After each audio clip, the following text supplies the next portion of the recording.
I'm really excited about this final conversation that we get to have this morning because it's really with two incredible food system visionaries. One is, of course, Patrick Drake, who I just met this morning, but I'm very delighted to meet him, and Kimbal Musk. So thank you both for being here. I really, really appreciate it. Let me just introduce them briefly.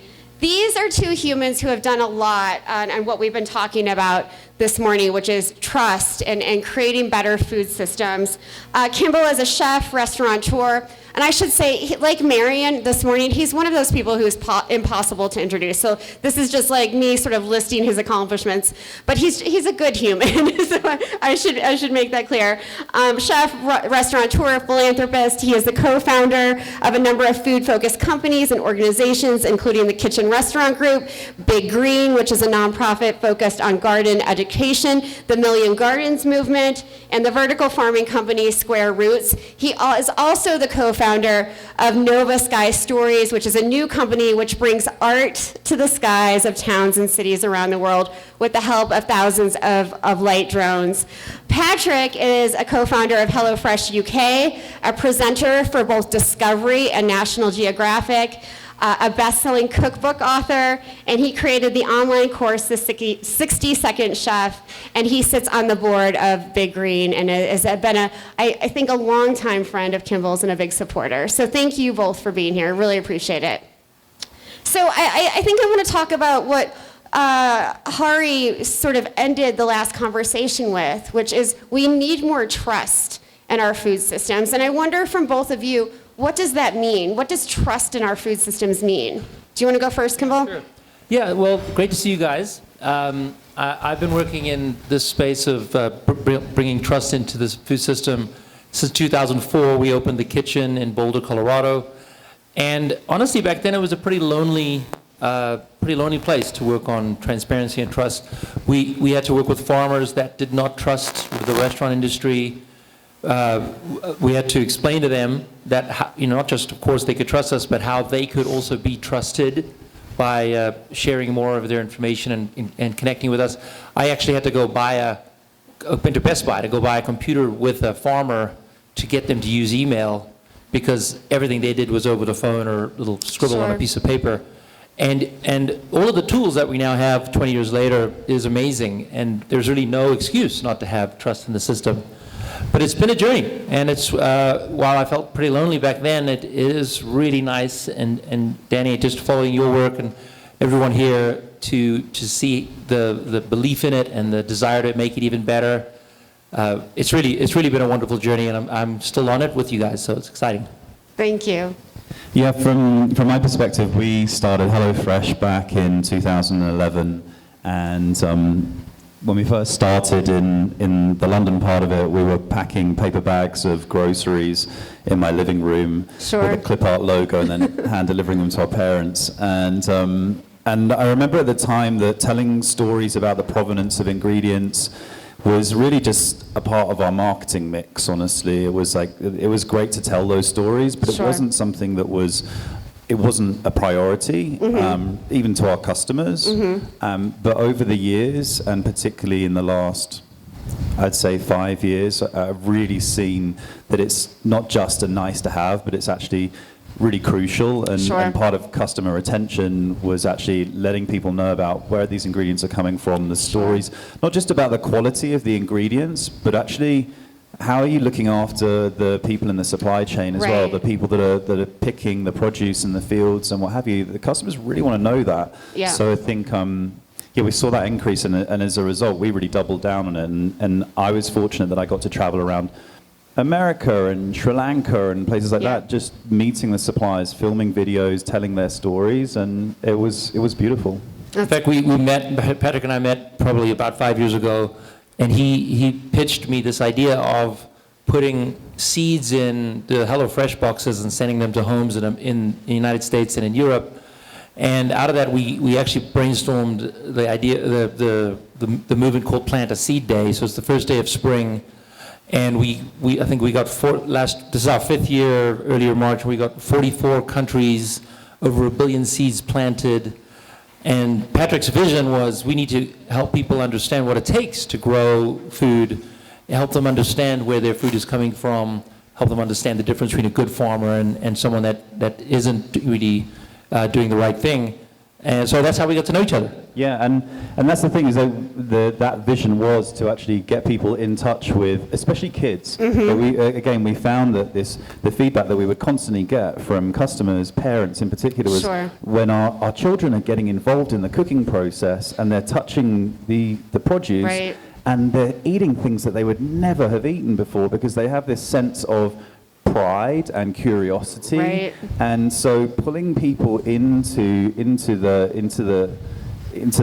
where things are coming from, the energy, the love that goes into them, whether it be the cooking of the ingredients, or in fact the actual going back to the growing of them. Right. It's so tangible, it's so somatic. It's not just an intellectual thing where you're telling somebody, Right. this is good for you, you should do this. They feel it themselves, and that's a thing that changes consumer behavior. Absolutely. Our Big Green nonprofit, we're 12 years old now. When I spoke talking to Patrick, it was like we just had to say jinx all the time, because for us, growing food changes lives. It changes your relationship to nutrition security, helps your mental health, gets you out into nature. It opens your eyes to the weather volatility of climate change.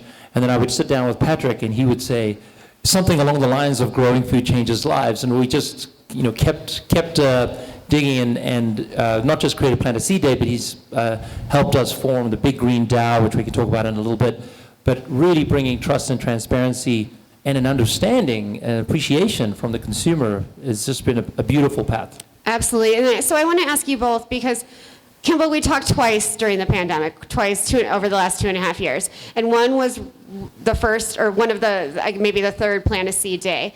And, I'm really interested, because I thought the pandemic would change how, not the folks in this room, of course, but how the general public really looks and feels about our food systems and all of the people involved in it. From what we heard on the last panel, there's a lot of slavery involved in our seafood industry. There's still a lot of inequity and racial disparity and inherent racism in our food systems. But now I feel like we've forgotten a lot of what we learned during the pandemic. And I wonder what your perspectives are, because you both kept working and trying to get people to know more about where their food comes from and understand how it's grown, to plant their own. But what do you see, on the edge now of this pandemic sort of lessening? What do you want people to know and remember about what we learned during the pandemic? I mean, one of the things we've learned, Square Roots is my indoor farming company. I'm co-founder of it. And our mission is to empower young entrepreneurs to become farmers. This is a high-tech version of farming. You're farming indoors, but you're really being trained, and mostly under 25-year-olds. We want to set people up for their life to work in the industry. What we found during COVID was actually pretty positive for that particular industry, because supply chains were broken. People didn't want to ship food. They were just truckers would not even drive across the country. And we really faced a crisis of supply chain. And so in the case of Square Roots, the customer or the grocery store was now paying more attention to the supply chain, paying more attention to who was growing it. So there actually was benefit to the system in a bit. We created something called the transparency timeline. The speaker who was just here also mentioned something along these lines, but at Square Roots, everything you purchase, whether you're buying basil or lettuces or salad greens from Square Roots, there's a QR code on the back, and if you scan that, it'll tell you not just where it came from, but what time of day it was harvested, the name of the person, when it was first planted, the name of the person that planted that. And it's a story, of course, around the farmers that grew the food, and the recycling center that you're going to put this into, because the packaging is also really thought through to design it for the recycling center in the local community, because what people don't appreciate is there's every recycling center is different, but that transparency timeline really shows the consumer where it comes from, connected to who grew it, and their role in the supply chain. But before, Patrick, you jump in, Kimbal, I've heard you use this term sourced properly a lot. And so we just heard from the last panel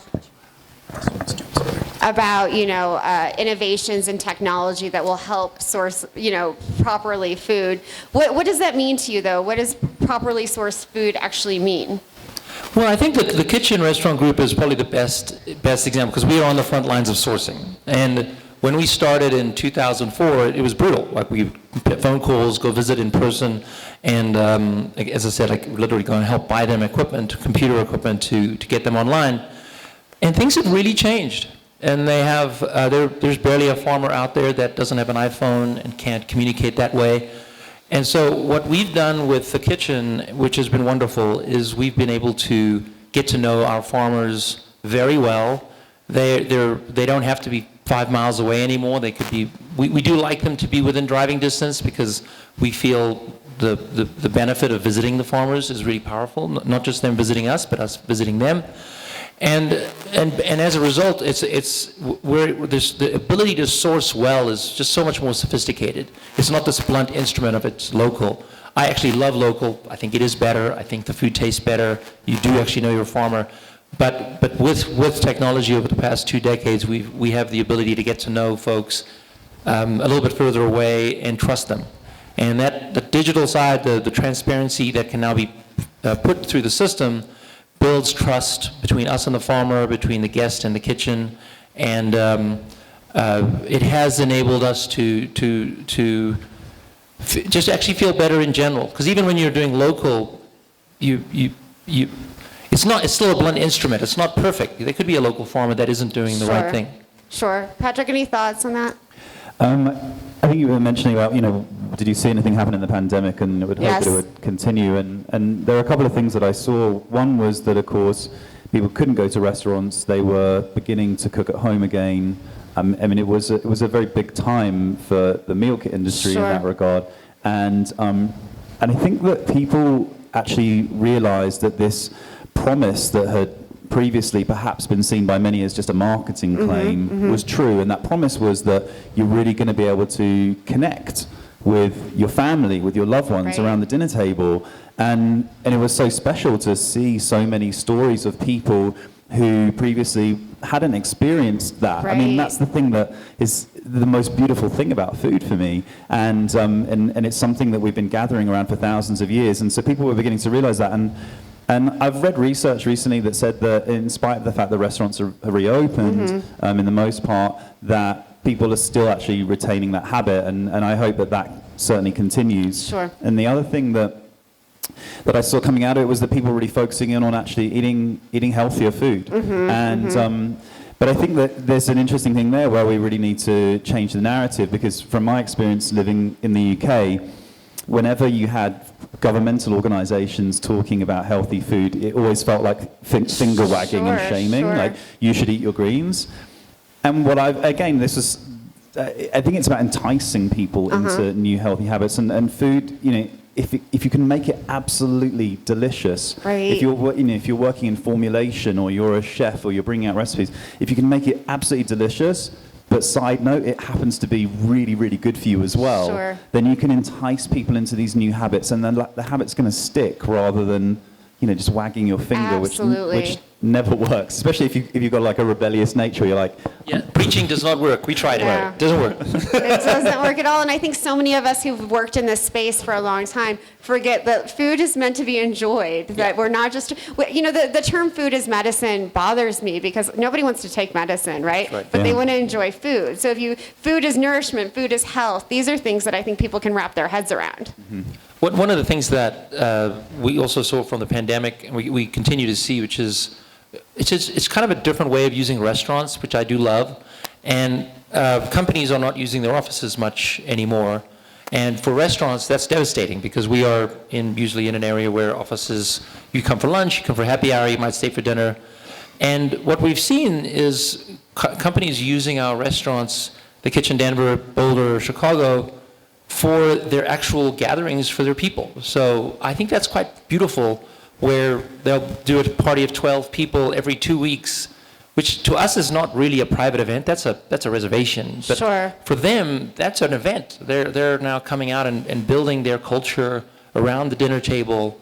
And it's actually wonderful to see people take community so seriously and understand the power of culture and how breaking bread together is a way to build that culture when you don't have the office every day. So there are some cool things that are coming out of the pandemic. Yeah. I mean, I will say it's super hard for restaurants, so I don't want to say the problem is solved. Absolutely. But there are some beautiful things that are coming out of it. Well, and you've said many times before, Kimbal, that the food has this power to bring communities together in different ways, and it certainly did that during the pandemic. It's doing it post-pandemic. But a question for you both. We are, in an inflationary period, an economy that is unstable for many people. Restaurants, as you said, have suffered. Workers have suffered all along the food supply chain. And I wonder what you think the future of investment in food entrepreneurs, especially those small and medium-sized mission-driven companies, is going to be over the next 5 years because of what we're experiencing now, coming out of the pandemic. Also an unstable sort of political climate that's very partisan, whether we can say, a lot of food issues are bipartisan, but they're not yet. How do we make sure that those companies who are trying to do the right thing, the Jen Bushmans of the world who are trying to build up all these small companies who are involved in Blue Foods, how do we make sure that they're actually invested in and that it carries forward? I mean, I think that one of the things we've learned with workers over the past 2.5 years is how much we value them. I think that the kitchen, Square Roots, Big Green, we have been better than most employers in terms of treating your team well.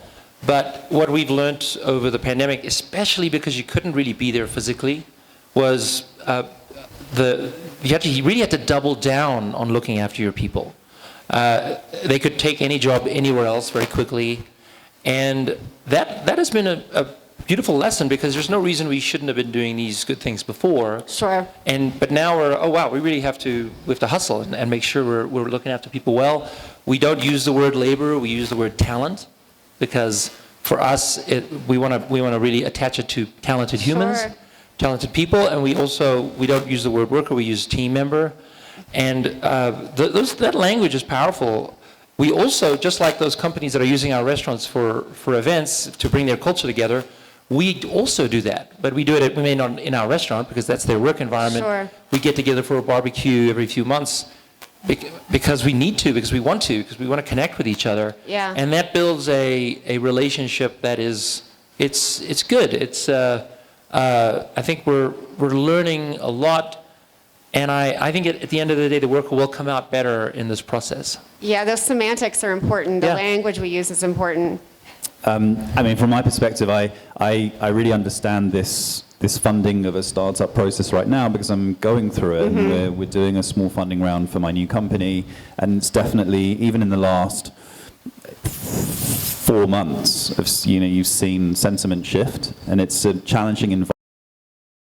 All I can say from my personal perspective is that what I'm experiencing is that you can give people the business plan, you can give people the projections, you can talk them through your supply chain and what have you, but none of that matters compared to just having a fantastic tasting product Right. that you just put it in front of them and say, you know what, just try that. And that's the thing, again, that changes it. It has to be somatic. It can't just be intellectual. You have to give people an experience to bring them in. Sure. So that's been my experience of it. But also, I've seen Patrick work, and you put love into your food like almost no one I've ever seen. And people put love into the food, Sure. whether you're raising animals or you're growing row crops, or you're cooking in the kitchen restaurant, or you're growing food at Square Roots, or in Big Green. We work with nonprofits, food justice nonprofits. We watch for that love. Are you putting love into the food? And Yeah. it comes back to the people. It comes back to are they in an environment where they are able to put love in, where their love is appreciated. Building this transparency into our food system, as we're working very hard to do here, it really tells the farmer, or tells the cook, or tells people like Patrick that the consumer cares. Oh my goodness, that's great. So I put love into this. I'm going to get it back in direct Right. feedback. That's something that's really powerful. I completely agree with that, because I talk to some people who do love food, and when you talk about that concept of love being in the food, like it's a tangible thing, they get it. And then people who are not so interested in food, they're like, oh man, this sounds like so like woo-woo, like love in the food. What does that mean? Sure. But it's a tangible thing. It's the way you treat every single ingredient. If you're cooking a recipe, it's like, how have you cut the carrot and the onion, and how long did you take to stew them? All of these different things. That's what love is. It's it's attention to detail. Sure. And I think if you can incorporate that, that's the recipe for success. Well, and I think that recipe for success also includes attention to the environment and attention to the land and attention to the farmers and the team members or workers who are all part of this. And that is, again, I'm sorry to go back to this. I was so hopeful during the pandemic that a spotlight was shined on our food system in such an incredible way. And then now I feel like we've forgotten it. And I want to get those memories back. And I think one of the ways to do that is, there's so many edible publishers in this room who are doing storytelling every day, but you two do storytelling in different ways. And I know you didn't start out like that, but you have to tell the story of where your food comes from and how it was, how you created these companies, how you created these technologies, because that's an important part of this as well. And I wonder how you approach storytelling. I know you have wonderful people on your team like Courtney and others who help you do this, Kimbal, but how do you, it's not just speaking at events, it's through the investments that you make, it's through the kinds of things that you care about. I think in my case, what's beautiful is not being alone anymore, right? So many people watch what we do at Square Roots with the transparency timeline. No one made us do that. Sure. When you look at the transparency timeline, you will not see a perfect timeline. Oh, this wasn't harvested this morning. It was harvested 3 days ago. Sure. Because that's just how sometimes it sits on that grocery store shelf. But it's honest.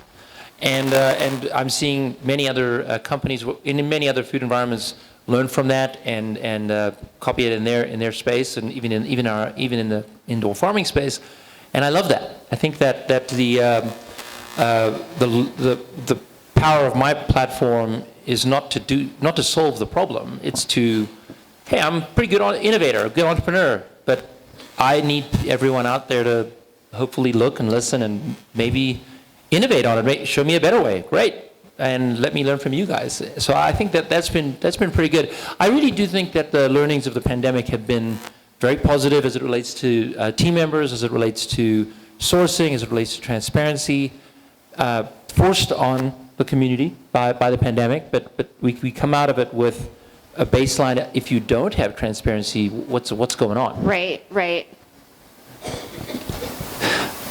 So I think that you were talking about storytelling, and the thing that came up for me is that the most powerful storytelling is really around is truth, a person's real truth, and there's a power in vulnerability as well. And so telling these stories of suppliers, nothing is ever as effective as when you really get to go past the surface detail of just what the product is, but you really dive into who they are, the hero's journey that they've been on. Sure. That's the thing that really connects with consumers. Yeah. Like not just flashy Instagram ads with like beautiful sweeping slow motion. And Right. like you want to have like a human looking you in the eye and telling you, this is what we've been through. This is how we created the company. One of my favorite podcasts is called How I Built This. Oh, yep. And I love it because you get to hear that hero's journey, and you become so attached to these brands. Like brands that some of them I would never buy from because it's just not relevant to me, but I'm like, wow, I really resonate with the people and I really support what they're doing. So I think it's that. It's like you've really got to get into that kind of vulnerability and like the real truth of it. Absolutely, the human face of all this. The hero's journey just kind of reminded me of a time, this is a long time ago, but it was 2008, 2009, when we were going through the massive financial crash. Sure. We just had the kitchen in Boulder. We just had one restaurant, but we worked with our local farmers, and we had a beautiful, trusted community of farmers. And sales dropped off a cliff. Just people were not eating out. And we had a choice to make. Are we going to keep working with our farmers, which were more expensive, or were we going to make the probably business decision to not do that, Right. and find a way to survive with lower priced food? And it was a soul-searching moment, and we decided to keep going with our local farmers, but we also talked to them, and we said, guys, we need you to have a slightly different price, but let's get through this together. Sure. And it was actually very, very hard and a bonding experience to go through them. And the pandemic is another version of that, and in that case, they actually were more helpful to us because we were just devastated. We were forced to close. Absolutely. But there seems to be a constant hero's journey in food. If you work in this space, you're going to go through some hard times. Sure. And what I think is beautiful about that is it's because you're really a human. You're working at the human level. So if people around you, your community, are going through a hard time, that means you're going to go through a hard time. And if people around you are doing well, then you're going to do better. But you really you're viscerally attached to your community with food. And the hero's journey is also such a big part of the Big Green DAO because you're meeting the actual heroes on the ground all the time. We went to Atlanta a few months back, and you're meeting people who are setting up learning gardens in schools, or they're setting up marketplaces so that local producers can have one central place where people can buy from them. And those stories are incredible. Yeah, I mean, it's worth sharing what the Big Green DAO is. So Big Green is a nonprofit. We've been going since 2010. We built learning gardens in schools, beautiful, large outdoor classrooms in schools, built off the edible schoolyards model, many other pioneers that we learned from. My skill is scaling things, and so we got up to 650 schools, raised almost $100 million for growing food in schools. And then the government told us in March of 2020, you're not allowed to do this anymore. We're going to close schools, and it is illegal for you to even be on school grounds. And this lasted, it might even still be in place today. And we had a very difficult thing we had to face of, what do we do? And this is Patrick had actually moved to Boulder and become a close friend. And he was in the conversations with me, and since then he's joined the Big Green board and is actively involved. But at the time I said, look guys, we need to continue to help people grow food, because growing food changes lives. We know that. We know we can get kids, adults, doesn't matter who, they grow food and it changes their life. And how do we do it now? And this new world of Web3 came along. I'm not going to ask people to raise their hands. Does anyone have an understanding of Web3? Okay, I didn't raise my hand, I'm still learning.